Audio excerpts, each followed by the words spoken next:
Hello student, welcome in SV online classes.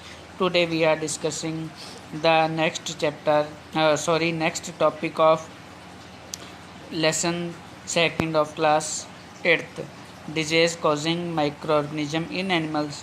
यानी जंतुओं में जो रोग कारक हैं सूक्ष्म जीव जीवाणु वो कौन से उनके बारे में पढ़ेंगे. Several micro organism not only causes disease in human and plant. तो बहुत सारे ऐसे सूक्ष्म जीव हैं जो केवल कॉजेज इन ह्यूमन पौधों में और इंसान में ह्यूमंस में बीमारी के कारण नहीं है, but also in other animals, परंतु कुछ दूसरे जीव जंतु उनमें भी रोग के ये कारण हैं. For example, anthrax is a dangerous human and cattle disease caused by A bacteria.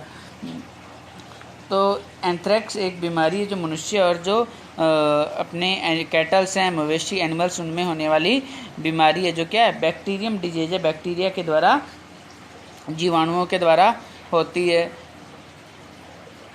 Foot and mouth disease of cattle is caused by A virus. तो और पशुओं में जो खुर और मुंह का जो रोग है ये हो जाता है किसी कारण, वायरस के कारण. फिर इसके बाद आते हैं disease causing micro organism in plants. तो प्लांट्स में कौन से डिजीज कॉजिंग माइक्रो ऑर्गेनिजम्स हैं, सूक्ष्म जीव हैं. Several micro organism causes disease in plants like wheat, rice, potato, sugar cane, orange, Apple and other. तो बहुत सारे जो सूक्ष्म जीव हैं बीमारियों के कारण होते हैं, जैसे कि अपने व्हीट गेहूं की फसल में, चावल की, पोटैटो की फसल, शुगर केन, ऑरेंज, एप्पल और अदर, इनमें क्या है ये बीमारियों के कारण होते हैं. The disease reduce the yield of crops. तो जो बीमारी है वो फसल की क्या कर देती है, पैदावार को, यील्ड होता है, पैदावार को कम कर देती है. See table 2.2 for some such plant diseases they can be controlled by use of certain chemical which kill the microbes. तो कुछ बीमारियों के नाम इस टेबल में दिएंगे जिनको अपने केमिकल्स के द्वारा जिनको अपने कंट्रोल कर सकते हैं. तो देखिए प्लांट डिजीज देखिए साइट्रस, एक देखिए कैंकर, कौन सी, साइट्रस कैंकर किसके कारण फैलती है, बैक्टीरिया के कारण फैलती है. और मोड ऑफ ट्रांसमिशन कौन सा है, एयर. ये प्लांट में होने वाली डिजीज हैं. रस्ट ऑफ व्हीट, तो गेहूँ की रस्ट, ये एक बीमारी होती है, किसके कारण फैलती है, फेंजाई के कारण और कवक के कारण. और एयर और जो सीड्स है, बीज, ये इसके मोड ऑफ ट्रांसमिशन है, बीमारी के फैलने के कारण है. और देखिए येलो वेन मोसिक और भिंडी ओपरा, भिंडी की पीत जिसको बोल देते हैं, ठीक है. तो ये बीमारी वायरस के कारण होती है, किसके द्वारा फैलती है, इंसेक्ट्स के कारण, मोड ऑफ ट्रांसमिशन है इसका. अब फूड पॉइजनिंग उसके बाद आता है विषाक्तन, भोजन का विषाक्तन. तो फूड पॉइजनिंग क्या है कि जो भोजन है उसमें बैक्टीरिया वगैरह जो माइक्रो ऑर्गेनिज्म है वो पैदा हो जाए तो उसको क्या कर देते हैं, स्पॉइल कर देते हैं, ख़राब कर देते हैं. तो उसको फूड पॉइजनिंग कहा जाता है. तो देखो, Boojho was invited by his friend to a party and he ate a variety of food stuff. तो बुजो के एक मित्र ने उसे एक पार्टी में क्या किया, आमंत्रित किया. तो उसने वहाँ कई तरह के जो हैं फूड आइटम जो हैं व्यंजन वो खाए. On reaching home start vomiting and had to be taken to hospital. तो घर पहुँची तो उसे क्या उल्टियाँ शुरू हो गई, उसे कहाँ अस्पताल ले जाना पड़ा था. Doctor said that this condition could be due to the food poisoning. तो डॉक्टर ने क्या कहा कि स्थिति उसकी किसके कारण है, फूड पॉइजनिंग के कारण है, भोजन विषाक्तन के कारण हुई है. Food poisoning could be due to the consumption of food spoiled by some microorganism. तो जो ये सूक्ष्म दीवारों द्वारा भोजन जो है क्या होता है, फूड पॉइजनिंग होती क्या है. तो सजीवों द्वारा जो संदूषित भोजन है, कंटेमिनेटेड फूड है, वो अपने क्या कर लें, अगर अपने खा लें तो उसके कारण ही हो जाता है.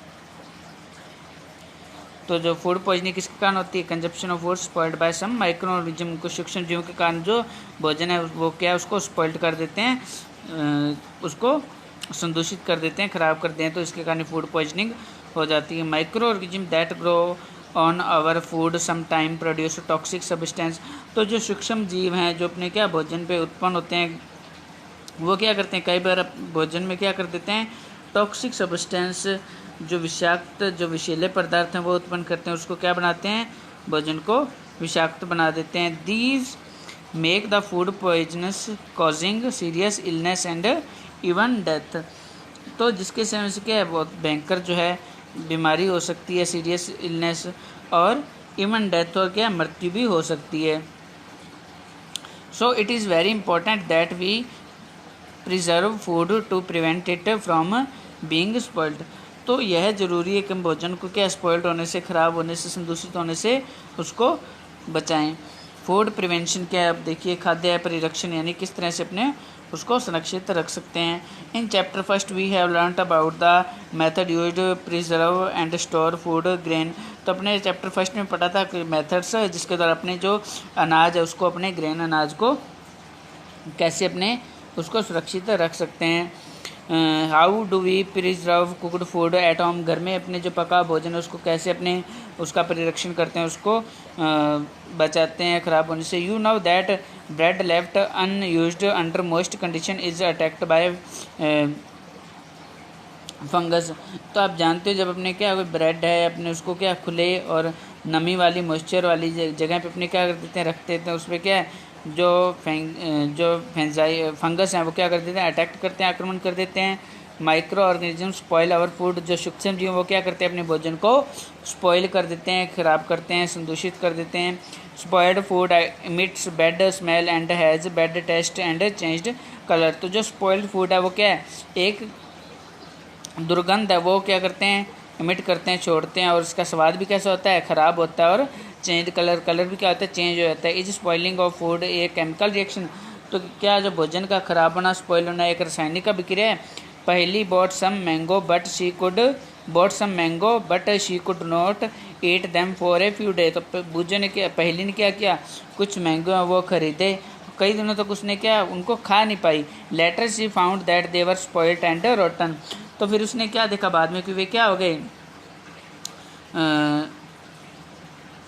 स्पॉइल्ड हो गए, ख़राब हो गए और रोटन सड़ गए। But she know that the mango pickle her grand mother make does not spoil for a long time. परंतु उस शी नो, तो वह क्या जानती थी कि जो उसकी ग्रैंड मदर है, दादी जी, जो अचार बनाती है मैंगो आम का अचार, वो लंबे समय तक ख़राब नहीं होता। She is confused. वह क्या थी, कन्फ्यूज थी, भ्रमित थी। Let's study the common method of preserving food in our home. तो अपने कुछ क्या सामान्य जो मेथड हैं, तरीके देखते हैं जिससे अपने भोजन को जो है प्रिजर्व करके यानी बचा के रख सकें ख़राब होने से। We have to save it from the attack of microorganism. तो इन्हें अपने क्या माइक्रो ऑर्गेनिज्म, सूक्ष्म जीवों से क्या करना चाहिए, बचाने के उपाय करने चाहिए। केमिकल मेथड, अब रासायनिक उपाय क्या है, केमिकल मेथड क्या है। Salts and edible oil are the common chemical generally used to check the growth of microorganism. Salt है जो अपने नमक, और एडिबल ऑयल जो खाद्य तेल हैं, ये क्या कॉमन केमिकल हैं जो साधारण के रसायन हैं, generally used to check the growth of microorganism, जो क्या जिसके कारण अपने ग्रोथ, जो माइक्रो ऑर्गेनिज्म की ग्रोथ है उसको क्या अपने सूक्ष्म जीवों की वृद्धि को रोक सकते हैं इनको। Therefore they are called preservatives. तो इसलिए इनको क्या बोलते हैं, प्रिजर्वेटिव्स बोलते हैं, परिरक्षक बोलते हैं। वी एड साल्ट और acid preservative to pickle to prevent the attack of microbes. तो हम क्या करते हैं, साल्ट और क्या करते हैं, एसिड है जो अम्ल है, इसको क्या करते हैं अपने उसके अंदर ऐड करते हैं, मिलाते हैं, जिसके कारण जो चार है वो क्या रहे, परिरक्षित रहे, ख़राब ना हो माइक्रोब्स के अटैक के कारण, आक्रमण के कारण। Sodium benzoate and sodium metabisulphide are common preservative. तो क्या सोडियम बेंजोइट और सोडियम मेटा बाइसल्फाइड ये क्या है, सामान्य कॉमन प्रिजर्वेटिव हैं, जो परिरक्षक हैं सामान्य। These are also used in jams and squashes to check their spoilage. तो ये जैम और सुकेस बनाने में क्या इनका उपयोग करते हैं कि ये इनके कारण क्या ये ख़राब नहीं होते, स्पॉइल नहीं होते।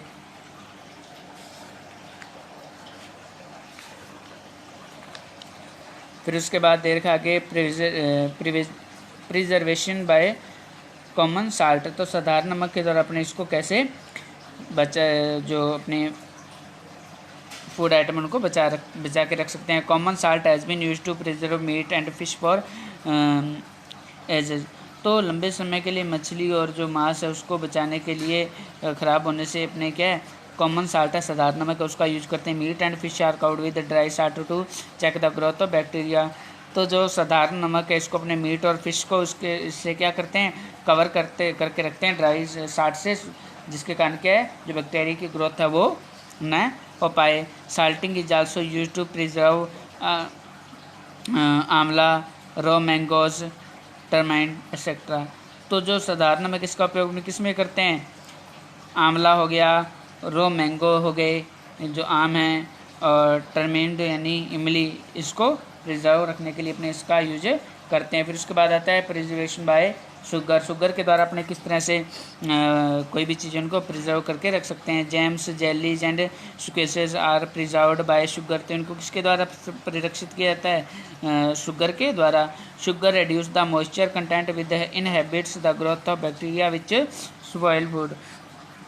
तो चीनी के प्रयोग से जो खाद्य पदार्थ उनमें क्या रहती है, नमी है, जो उसमें कमी आती है, मॉइस्चर में कमी आ जाती है, जिसके कारण वो जीवाणु की वृद्धि है उसको क्या रखती है, चीनी नियंत्रित करके रखती है। फिर उसके बाद आता है प्रिजर्वेशन बाय ऑयल एंड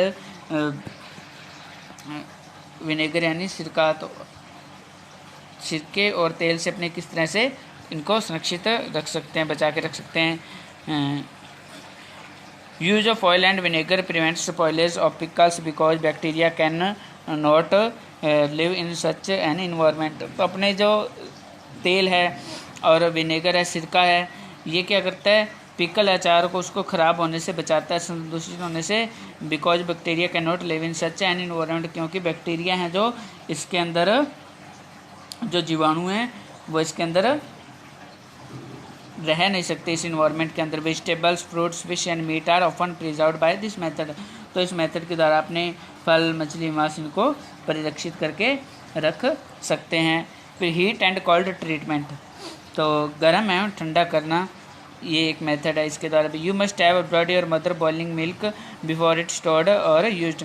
तो आपने देखा होगा कि अपनी माता हैं वो क्या करती हैं, दूध को उबाल के रखती हैं ना, इट इज स्टोर्ड और used. Boiling kills many micro organism. तो उबालने से क्या होते हैं, बहुत सारे जो सूक्ष्म जीव वो क्या होते हैं, ख़त्म हो जाते हैं। Similarly we keep our food in the refrigerator. तो इसी तरह से अपने देखा होगा कोई भी खाना बचा उसको अपने फ्रिज में रख देते हैं, तो गर्म करने से भी क्या रहता है उसके माइक्रो ऑर्गेनिज्म है वो ख़त्म हो जाते हैं, और ठंडा होगा तो भी उसमें वो जल्दी से ग्रोथ नहीं कर पाते। Low temperature inhibit the growth of microbes. तो जो कम तापमान है उस पर भी क्या सूक्ष्म जीवों की वृद्धि को वो रोकता है, कम तापमान और ज़्यादा भी। फिर इसके बाद pasteurised milk can be consumed without boiling as it is free from harmful microbes. जो पाश्चीकृत दूध होता है वो बिना उबाले इस्तेमाल किया जा सकता है, क्योंकि क्या है इसमें हार्मफुल जो माइक्रोब्स हैं, सूक्ष्म जीव हैं, वो नहीं होते, ये उनसे क्या होता है मुक्त होता है। The milk is heated to about 70 degree Celsius for 15 to 30 second and then suddenly chilled and stored. तो क्या किया दूध को 70 डिग्री सेंटीग्रेड पे गर्म किया जाता है, 15 से 30 सेकंड के लिए गर्म करते हैं। फिर उसको एकदम से सडनली एकदम से क्या करते हैं, उसको ठंडा करके उसका भंडारण कर लेते हैं, स्टोर कर लेते हैं, अचानक से उसको चिल्ड यानी ठंडा करते हैं। By doing so it prevent the growth of microbes. तो ऐसा करने से जो उसमें सूक्ष्म जीव उसकी वृद्धि क्या होती है, रुक जाती है। It prevent the growth of microbes. This process was discovered by Louis Pasteur. तो किसने जो मेथड है ये जो खोजा था लुईस पाश्चर ने। It is called pasteurisation. इसी कारण इसको क्या बोलते हैं, पाश्चीकरण बोलते हैं, क्योंकि ये किस वैज्ञानिक ने, लुई पाश्चर ने ये खोजा था। स्टोरेज एंड पैकिंग, तो इसके बाद भंडारण और पैकिंग वो उससे अपने कैसे सुरक्षित रख सकते हैं। These day dry fruits and even vegetables are sold in sealed airtight packed to prevent the attack of microbes. तो आजकल आपने देखा होगा सूखे जो फ्रूट्स हैं, ड्राई फ्रूट्स, मेवे जिनको बोल देते हैं, और सब्जियां, इनको क्या किया जाता है, एयर टाइट पैक्ड यानी कि वायुरोधी सील किए गए पैक्टों में क्या कर देते हैं, इसको बंद कर देते हैं, जिसके कारण सूक्ष्म जीवों की से की क्या हो सके, सुरक्षा हो सके। एयर टाइट पैक्ड यानी कि वायुरोधी सील से। फिर इसके बाद नाइट्रोजन फिशिएशन है, फिक्सेशन, नाइट्रोजन फिक्सेशन क्या होता है? नाइट्रोजन स्थिरीकरण। तो आप जानते हो कि जो सॉइल में अपने जो राइजोबियम होते हैं ये क्या करते हैं, इसका नाइट्रोजन का फिक्सेशन करते हैं, स्थिरीकरण करते हैं कि प्लांट्स उनको जो है ले पाएँ। You have learned about the bacterium rhizobium in class 6th and 7th था, तो आपने 6th और 7th में पढ़ा था राइजोबियम के बारे में। It is involve in the fixation of nitrogen in leguminous plants plus. तो ये आपने पढ़ा था कि 6th और 7th क्लास में जो लेग्यूमिनस प्लांट होते हैं, जो प्लसेज यानी दलहनी पौधे होते हैं, इनमें क्या करते हैं, ये नाइट्रोजन का स्थिरीकरण करने में क्या होते हैं, ये सहायक होते हैं। रिकॉल याद कीजिए that rhizobium live in the root nodules of leguminous plant. तो जो राइजोबियम है, ये जीवाणु है, ये कहाँ रहता है, जो लेग्यूम प्लांट हैं उनकी जो नोडल, उनकी जड़ में जो गांठें होती हैं उनके में उनमें ये रहता है। Such as bean and peas, तो जैसे कि कौन सी में, सेम और बीन होता है सेम, और पीज मटर के, उनके पौधों की जड़ों में ये रहते हैं। With which it has a symbiotic relationship, तो ये कौन सा रिलेशनशिप होता है, सिम्बायोटिक सहजीविता का, यानी कि एक दूसरे से जो शेयर करते हैं वो होते हैं symbiotic. Some time nitrogen get fixed through the action of lightning, तो कई बार क्या होता है, नाइट्रोजन का स्थिरीकरण किसके कारण होता है, जो इसको बोल देते हैं अपने एक्शन ऑफ लाइटनिंग, यानी तड़ित विद्युत द्वारा। But you know that the amount of nitrogen the atmosphere remain constant, परंतु आप जानते हो कि जो नाइट्रोजन की मात्रा अपने वायुमंडल में क्या कांस्टेंट रहती है, स्थिर रहती है। यू मे वंडर हाउ, तो आप आश्चर्यचकित होगे, आश्चर्य होगा आपको कि कैसे ये कांस्टेंट रहती है। Let us understand this in the next section, तो इसी को अपने आगे वाले भाग में सेक्शन में इसको पढ़ेंगे। तो ये देखिए जो लेग्यूमिनस प्लांट है, इनके गांठें होती हैं इस तरह से, आप देख सकते हो ये नोट्स, इनमें ये क्या है जो दे रखे हैं ये नोट्स, इनमें राइजोबियम जो है ये रहते हैं और जो नाइट्रोजन का फिक्सेशन करते हैं। तो उसके बाद अपने देखते हैं नाइट्रोजन साइकिल, नाइट्रोजन चक्र क्या है। तो अवर एटमॉस्फेयर है 78% नाइट्रोजन, तो अपने इन्वायरमेंट में नाइट्रोजन कितनी है 78%, और ऑक्सीजन कितनी है अबाउट 21% ऑक्सीजन है। आवर इन्वायरमेंट है 78% nitrogen gas, nitrogen in one of the essential constituent of all living organism as part of protein, chlorophyll, nucleic acid and vitamins. तो नाइट्रोजन सभी जीवों के लिए क्या आवश्यक संघटक है, जो प्रोटीन और क्लोरोफिल, न्यूक्लिक एसिड और विटामिन, इन सभी में उपस्थित होती है। The atmospheric nitrogen can not be taken directly by the plant and animal, जो एटमॉस्फेरिक जो वायुमंडलीय नाइट्रोजन है उसको डायरेक्ट इसी रूप में सीधा नहीं ले सकते। Certain bacteria and blue green algae present in the soil fix nitrogen from the atmosphere and convert it into compound of nitrogen. तो कुछ सर्टेन बैक्टीरिया होते हैं, वो क्या करते हैं, सर्टेन बैक्टीरिया और कुछ क्या ब्लू ग्रीन एल्गी, जो नीले हरे शैवाल होते हैं, वो वायुमंडलीय जो नाइट्रोजन उसका क्या करते हैं फिक्सेशन करते हैं, फिक्सेशन करते हैं, स्थिरीकरण करते हैं, और नाइट्रोजन के कंपाउंड में, यौगिक में उसको क्या कर देते हैं, बदल देते हैं। Once nitrogen is converted into this usable compound it can be utilised by the plant from the soil through their root system. तो जब एक बार नाइट्रोजन का क्या हो जाता है, इसका फिक्सेशन होता है, स्थिरीकरण हो जाता है, और वो यूजेबल हो जाते हैं, कंपाउंड में चेंज हो जाती है, तो प्लांट हैं जड़ों के द्वारा मिट्टी से इसको क्या कर लेते हैं, ले लेते हैं। Nitrogen is then used for the synthesis of plant protein and other compound. तो इसके पश्चात क्या है, जो अवशोषित नाइट्रोजन उसका उपयोग प्रोटीन और अन्य यौगिकों के संश्लेषण में क्या वो करते हैं। Animal feeding on plant get these protein and other nitrogen compound. तो जो पौधों पर निर्भर रहने वाले जंतु हैं, एनिमल हैं, वो क्या करते हैं, प्रोटीन और अन्य नाइट्रोजन यौगिक क्या करते हैं, इनसे फिर प्लांट से प्राप्त कर लेते हैं। When plant and animal die, जब ये मर जाते हैं, bacteria and fungi present in the soil convert the nitrogenous waste into nitrogenous compound to be used by the plant again. तो जो मर जाते हैं तो बैक्टीरिया और जो फेंजाई हैं जो सॉइल के अंदर प्रेजेंट होते हैं, इसको फिर क्या कर देते हैं, नाइट्रोजियस वेस्ट को नाइट्रोजियस कंपाउंड में बदल देते हैं, जिसके कारण दोबारा प्लांट इनको ले सकें। Certain other bacteria convert some part of them to nitrogen gas which goes back into the atmosphere. तो सर्टेन कुछ और भी क्या निश्चित बैक्टीरिया होते हैं जो क्या करते हैं, convert some part of them, कुछ इसका जो भाग है उसको क्या कर देते हैं, उसको भी यौगिकों में नाइट्रोजन गैस में उपस्थित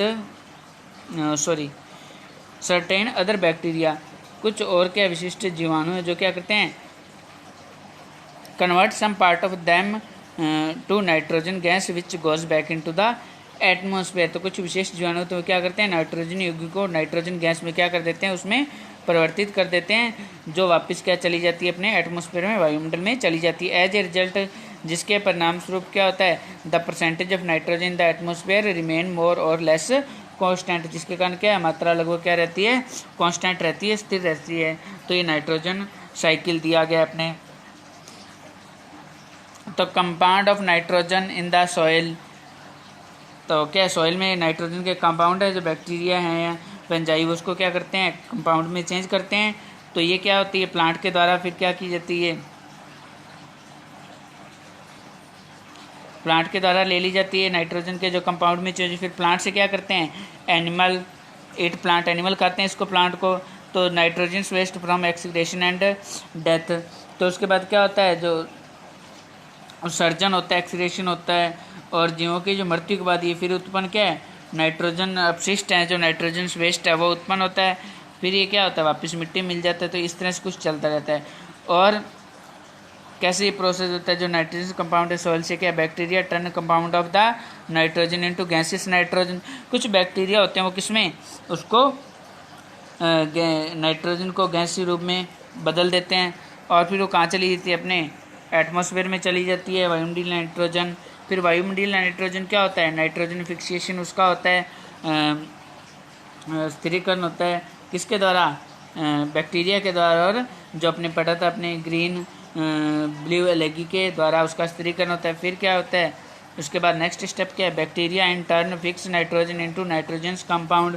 तो बैक्टीरिया क्या कर देते हैं, उसको नाइट्रोजन के यौगिकों में कन्वर्ट कर देते हैं, वापस से मिट्टी मिल जाती है। और क्या है, लाइटनिंग होती है, जो अपने तड़ित विद्युत बोलते हैं, बिजली जो चमकती है, तो उससे भी क्या होता है, कुछ इसका फिक्सेशन होता है। तो ये प्रोसेस इस तरह से चलता रहता है। ये था नाइट्रोजन साइकिल। तो स्टूडेंट ये लेसन आज कंप्लीट हो गया। नेक्स्ट वीडियो में इसके अपने क्वेश्चन आंसर करेंगे। Thanks for watching.